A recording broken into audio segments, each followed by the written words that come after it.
Good evening मेरे प्यारे दोस्तों। आज हम लोग डेटा एंट्री की आम गलतियां और उनसे कैसे बचें इसके बारे में चर्चा करेंगे। कल की वीडियो में मैंने आपको बताया था कि डेटा एंट्री के लिए कौन से कोर्स आपको करने पड़ेंगे या कौन कौन से स्किल्स आपके पास होनी चाहिए। उस वीडियो का लिंक इस वीडियो के डिस्क्रिप्शन बॉक्स में आपको मिल जाएगा।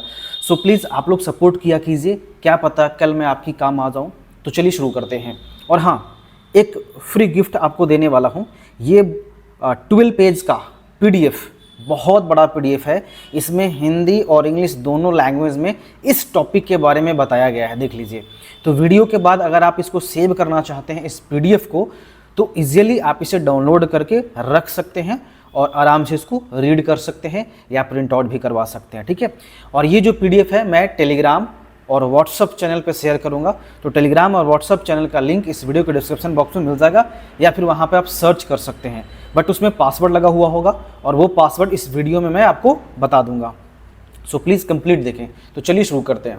तो देखिए, सबसे पहला फोकस आपको करना पड़ेगा गलत बर्तनी। यह सबसे आम गलतियों में से एक है। ऑटो करेक्ट, एक ही नेम को टाइप करना, किसी में आपने MR लगा दिया, किसी में आपने मिश लगा दिया, ये सारी चीज़ें, या फिर कोई आप वर्ड आप टाइप कर रहे हो, तो आपको इस पे फोकस करना पड़ेगा कि आप जो वर्ड आप टाइप कर रहे हैं वो सही हो, वरना पूरे डेटा को ये आपका बेकार कर देगा। वही मैंने मेंशन किया है। क्या फोकस करना पड़ेगा? स्पेलिंग पर, ठीक है, जिसमें ऑटो करेक्ट भी इसमें इंक्लूड है। कभी कभी ऐसा होता है कि आप इंडियन लैंग्वेज में लिखना चाहते हैं, क्योंकि कुछ ऐसे वर्ड हैं जो इंडिया US दोनों में डिफरेंट है। तो इंडिया में अगर आप डेटा एंट्री कर रहे हैं तो वहाँ पे वो हो जाएगा, तो ध्यान दीजिएगा। या फिर कुछ नेम आप टाइप कर रहे हैं, जैसे कि आप डेली अमन, बबन, चमन, जो भी है ये नाम आप एवरीडे आप यूज़ कर रहे हैं डेटा एंट्री में, क्योंकि कभी कभी ऐसा होता है हेडिंग लगाने में कुछ भी, तो होगा क्या कि वहाँ पे वो रॉन्ग शो करेगा। तो उसको सेव कर लीजिए ताकि दोबारा अगर आप उस नाम को टाइप करें तो वो रॉन्ग शो करे, अगर आप रॉन्ग टाइप कर रहे हैं तो ये सारी चीज़ें आपको करना है। अब इसमें देखिए, मेन हेडिंग में लगा है गलत बर्तनी। मेरा ये मेन हेडिंग है गलत बर्तनी, और गलत बर्तनी में सबसे पहले आता है ये जो मैंने बताया ना अभी, ये आपको बताया कि एक अक्षर भी गलती होगी तो पूरा डेटा बेकार होगा। लेकिन ये बस हेडिंग है, मीनिंग पूरा नहीं है, क्योंकि पहला आपके पास आता है प्रूफ रीडिंग। पहला क्या है? Proof reading. गलत बर्तनी के अंदर आता है प्रूफ रीडिंग। डेटा दर्ज करने के बाद हमेशा उसे दोबारा पढ़ें। अब मैं प्रूफ रीडिंग के बारे में बताता हूं। देखिए, ये PDF इतना ज्यादा इंपॉर्टेंट है, एक एक वर्ड को तोड़ करके ये पूरी PDF को बनाया गया है। प्रूफ रीडिंग का एक छोटा सा यहां पे मैंने लिखा है कि डेटा दर्ज करने के बाद हमेशा उसे दोबारा पढ़ें। बट अब डिटेल्स में देखें। प्रूफ रीडिंग का मतलब है किसी लिखे हुए पाठ, मतलब कोई भी पाठ आप अगर लिखते हैं, जैसे दस्तावेज, किताब, डेटा एंट्री, किसी भी तरह की लिखित सामग्री को ध्यान से जांचना और उसमें मौजूद गलतियों को सुधारना ताकि वह त्रुटिहीन हो जाए। मतलब जो आप गलत आप वहां पे टाइपिंग किए हैं वो सही हो जाए, पूरी गलतियां से मुक्त हो जाए। यह किसी भी लेखन प्रक्रिया का अंतिम चरण होता है जो प्रकाशन या अंतिम प्रस्तुति से ठीक पहले किया जाता है। प्रकाशन यानी पब्लिश, और अंतिम प्रस्तुति को ठीक करने से मतलब जो भी चीजें आप किसी के सामने प्रस्तुत करने जा रहे हो उससे पहले ये चीजें किया जाता है। जो भी बड़े बड़े डेटा ऑपरेटर होते हैं तो वो सबसे पहले प्रूफ रीडिंग करते हैं। आपको बहुत ही इंपॉर्टेंट चीज मैंने बता दिया है, प्रूफ रीडिंग एक चीज होती है। प्रूफ रीडिंग, ठीक है। प्रूफ रीडिंग का मतलब कि कोई भी डेटा आप एंट्री करते हैं तो उस डेटा को प्रकाशन करने से पहले, पब्लिश करने से पहले, या किसी को प्रस्तुत करने से पहले, किसी डिपार्टमेंट को देने से पहले, किसी को शेयर करने से पहले, मेल करने से पहले जो आप जांच करते हैं वर्ड को, स्पेलिंग को, वो होता है प्रूफ रीडिंग। क्लियर है? नेक्स्ट में आता है जो कि इसी के अंदर है, गलत बर्तनी के अंदर ही है, मिस स्पेलिंग के अंदर ही है ये चीजें। दूसरा ऑप्शन आता है ऑटो करेक्ट।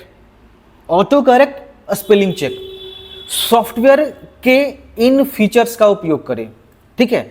ऑटो करेक्ट आपको नुकसान भी कर सकता है, फायदा भी कर सकता है। लेकिन अगर आप किसी व्यक्ति का नाम, किसी शहर का नाम, है ना, ऐसी चीजों को अगर आप टाइपिंग करते हैं तो ऑटो करेक्ट थोड़ा सा इशू कर सकता है, क्योंकि जो आप माइक्रोसॉफ्ट एक्सेल यूज करेंगे डेटा एंट्री के लिए, वर्ड यूज करेंगे, है ना, आप MS एक्सेस यूज करेंगे, और भी तरह तरह के सॉफ्टवेयर अगर आप यूज करते हैं तो वहां पर क्या करता है कि, क्योंकि देखिए वो अमेरिका का है और अमेरिका का और इंडिया का मैच तो करता है, लेकिन कुछ कुछ वर्ड इंडियन इंग्लिश वर्ड जो होते हैं थोड़ा सा डिफरेंट होता है, ठीक है। तो वहाँ पर अगर आप उसमें नाम लिखें किसी का, जैसे कि आपने लिखा अमीशा लिखा आपने, है ना, आपने प्रिया लिखा, है ना, आपने वहाँ दिनेश लिखा, तो आप जो भी नेम वहाँ पे टाइप करेंगे अधिकतर उसे रॉन्ग बताएगा, वो रेड कलर का शो करेगा। तो उसको सेव कर लीजिएगा, ऐड टू डिक्शनरी, आप उसको डिक्शनरी में ऐड कर लीजिए, क्योंकि आप ही तो उस कंप्यूटर पर बैठ रहे हैं डेली, समझ गए। तो ज़्यादातर फायदा ही करेगा। बट जो शहर का नाम, व्यक्ति का नाम है ना, इन चीज़ों को आप सेव कर लीजिए डिक्शनरी में, ताकि नेक्स्ट टाइम आप लिखें तो अगर सही हो तो रॉन्ग ना दिखाए और गलत हो तो रॉन्ग दिखा देगा वो, ठीक है। सॉफ्टवेयर के इन फीचर्स का उपयोग करें, लेकिन उन पर पूरी तरह निर्भर ना रहें, मैंने बताया ना, क्योंकि वे संदर्भ के अनुसार गलतियां कर सकते हैं, मैंने भी बताया आपको कर सकते हैं। लेकिन जो यूएसए वर्ड है जो इंडिया से मैच करता है वो उसमें दिक्कत नहीं करेगा। लेकिन अब आप यूएसए में जाएंगे, अब यूएसए में अधिकतर इंडियन जो व्यक्ति होते हैं उनका नाम वहाँ पे होता नहीं है, वहाँ पे पता नहीं कुछ अलग ढंग का नाम होता है, जैसे आपने देखा हो ना AB डिविलियर्स, नाम ही अलग अलग रहेगा, ठीक है। तो वो मेरे डिक्शनरी में नहीं होगा भाई, मतलब जो डेटा एंट्री सॉफ्टवेयर है ना उसमें नहीं होगा ये चीज़ें, तो आपको डिक्शनरी में ऐड कर लेना है, तब ये चीज़ें काम करेगी। उसके बाद है मानकीकृत डेटा, अगर संभव हो तो ड्रॉप डाउन मेनू या पूर्व निर्धारित विकल्पों का उपयोग करें। अब भैया आप समझ में नहीं आ रहा होगा आपको, मानकीकृत डेटा क्या होता है, मानकीकृत डेटा क्या होता है आपको समझ में नहीं आ रहा, चलिए एक और नॉलेज में देता हूं, इसका मतलब मैं समझाता हूं। ये PDF में पूरा दिया हुआ है, पासवर्ड जल्द मैं देने वाला हूं आपको। इसका मतलब क्या होता है, कल्पना कीजिए आपको लोगों के शहर का नाम दर्ज करना है। आप भाई डेटा एंट्री ऑपरेटर बनते हैं या डेटा एंट्री में आप जॉब पाना चाहते हैं या आप जॉब कर रहे हैं, तो मान लीजिए कि भैया आपको डेटा एंट्री में आपको किसी शहर का नाम दर्ज करना है।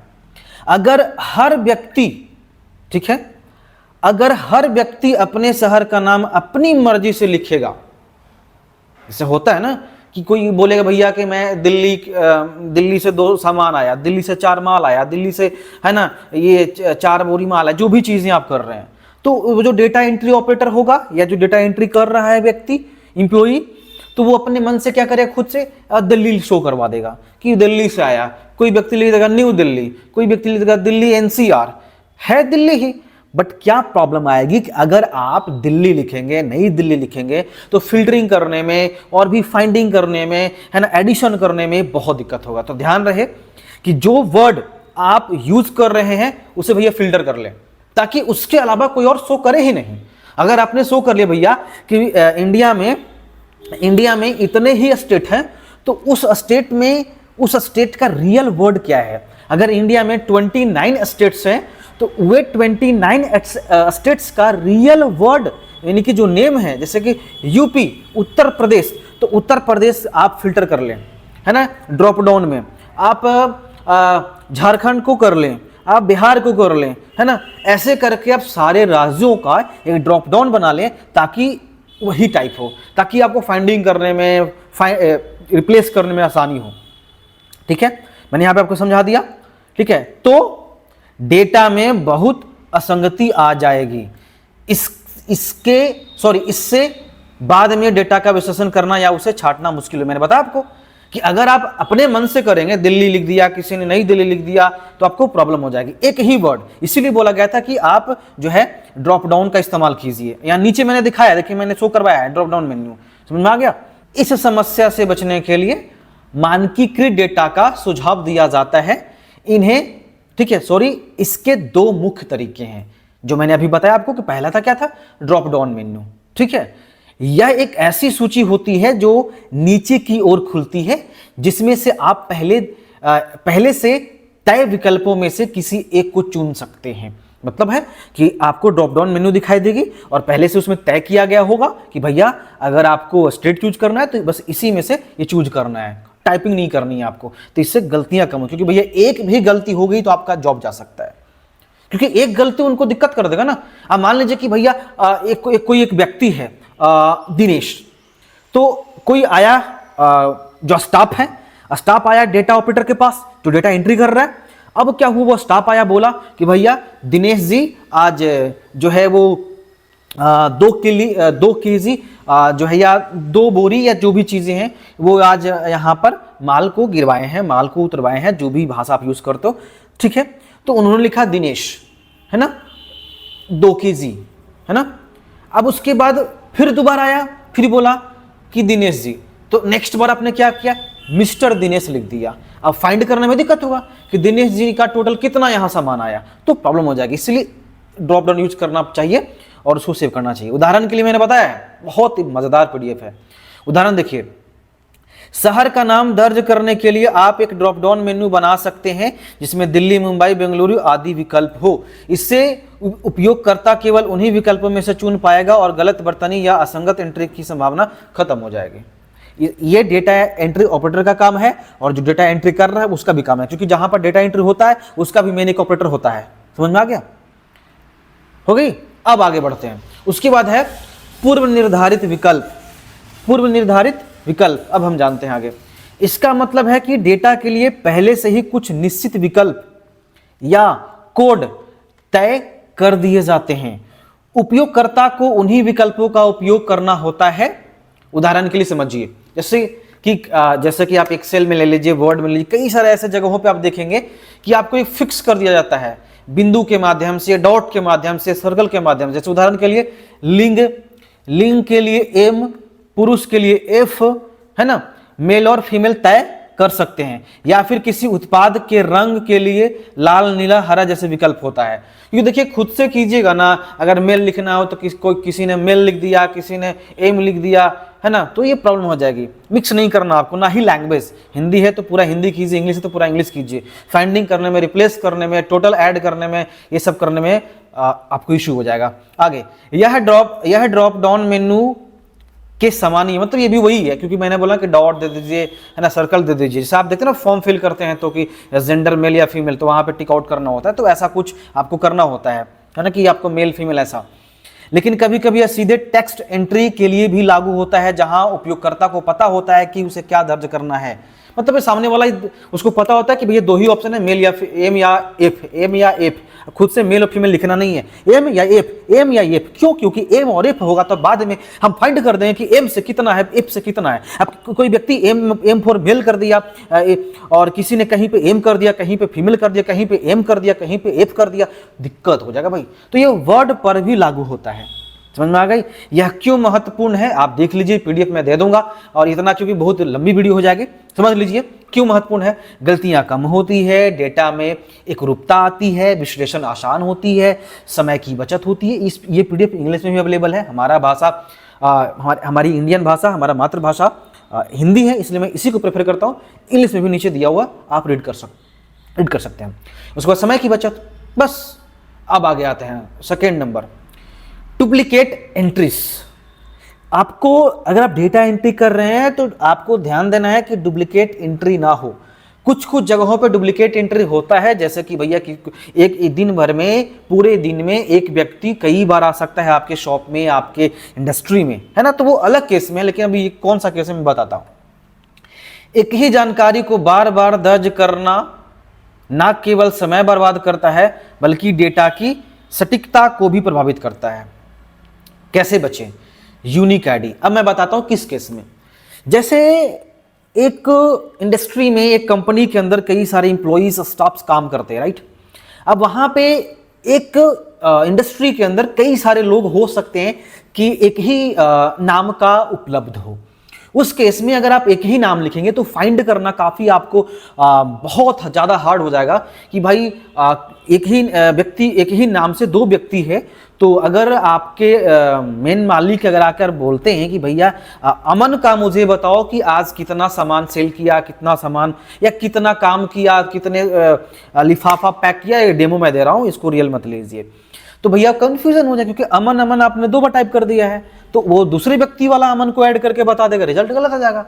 तो इसलिए नाम की जगह पे आप नाम भी लिखिए, लेकिन उसकी एक यूनिक आईडी बना दीजिए, अमन का A563, ताकि जब अमन आए या आपके मालिक आए तो वो कहें कि अमन का बताओ, तो उनका आईडी बताया जाएगा, भैया आप आईडी बताइए, तो उस आईडी से फाइंड कर सकते हैं कि भैया ये व्यक्ति इतना काम किया है, इतना सेल किया, जो भी सिचुएशन हो अकॉर्डिंग टू इंडस्ट्री, तो वो फाइंड हो जाएगा। क्योंकि आईडी अगर रहेगा तो उसी आईडी का फाइंड होगा जो आईडी पूछा जा रहा है, नाम से नहीं। चलिए अब बताते हैं आपको यूनिक आईडी का उदाहरण, जैसे आधार नंबर। आधार नंबर में प्रत्येक नागरिक का नंबर जो होता है वो अद्वितीय होता है, यूनिक होता है, राइट। कर्मचारी आईडी, एम्प्लॉई आईडी, किसी कंपनी में प्रत्येक कर्मचारी को एक अद्वितीय कर्मचारी आईडी दी जाती है, इसलिए आईडी दिया जाता है। आईडी में शो हो जाता है, एम्प्लॉई का आईडी शो होता है, एम्प्लॉई आईडी। नाम शो करवाएंगे तो लफड़ा हो जाएगा ना भाई, जो डेटा ऑपरेटर बैठा हुआ है या जो भी काउंसलर बैठा हुआ है उसको दिक्कत हो जाएगा भैया कि ये अमन नाम से फाइंड करेगा एक्सेल में या फिर आपको गूगल सीट में या अलग अलग तरह तरह के सॉफ्टवेयर में जो डेटा एंट्री होता है, तो प्रॉब्लम हो जाएगा। समझ में आ गया? नॉलेज भी आपको मिल रहा है यूनिक आईडी क्या होता है डेटा एंट्री के अंदर। अब आगे बढ़ते हैं, डेटाबेस फिल्टर। डेटा दर्ज करने से पहले डुप्लीकेट चेक करने के लिए डेटाबेस फिल्टर का या फंक्शन का उपयोग करें। जैसा कि एक्सेल का उदाहरण मैं देता हूं कि एक्सेल में आप ये कई सारे फॉर्मूले होते हैं, है ना, जिससे फिल्टर कर सकते हैं आप, है ना, कई तरह की चीजें मिल रही है आपको। इससे क्या होता है ना कि डुप्लीकेट चेक कर सकते हैं, अपने पूरे डेटाबेस में फिल्टर कर सकते हैं, या फिल्टर करके या किसी फंक्शन का यूज करके। जैसे मैं देता हूं आपको डेटाबेस फिल्टर। डेटा दर्ज करने से पहले डुप्लीकेट चेक करने के लिए डेटाबेस फिल्टर या फंक्शन का उपयोग करें का मतलब क्या है वो देखिए। का मतलब है कि जब आप कोई नया एंट्री कर रहे हैं तो उसे सीधे डेटाबेस में सेव करने से पहले आप डेटाबेस के अंदर मौजूद टूल्स, जिन्हें फिल्टर या फंक्शन कहते हैं, का इस्तेमाल करके यह जांच ले कि कहीं यह जानकारी पहले से मौजूद तो नहीं है। यह क्यों महत्वपूर्ण है? जैसा कि हमने डुप्लीकेट एंट्री के बारे में बात की थी, एक ही जानकारी को बार बार दर्ज करने से डेटा की गुणवत्ता खराब होती है और यह अव्यवस्थित हो जाता है। डेटाबेस फिल्टर और फंक्शन इसी समस्या को हल करने में मदद करता है। जैसे देखो, डुप्लीकेट एंट्रीज रोकना, यस पहला पॉइंट, डुप्लीकेट एंट्रीज को रोकना। यह सबसे बड़ा फायदा है कि सिस्टम तुरंत बता देगा कि आप जो डेटा दर्ज कर रहे हैं, जो एंट्री कर रहे हैं, वह पहले से मौजूद है, जिससे आप उसे दोबारा दर्ज करने से पहले सोचें, बचें। क्योंकि भैया आप किसी भी डिपार्टमेंट में जॉब कीजिएगा तो सेम डेटा आपको नहीं करना है, आपको नाम तो सेम होगा लेकिन आईडी यूनिक होगी, राइट। आगे, डेटा सटीकता बनाए रखना। क्या फायदा होता है इससे क्या फायदा फिल्टर करने से?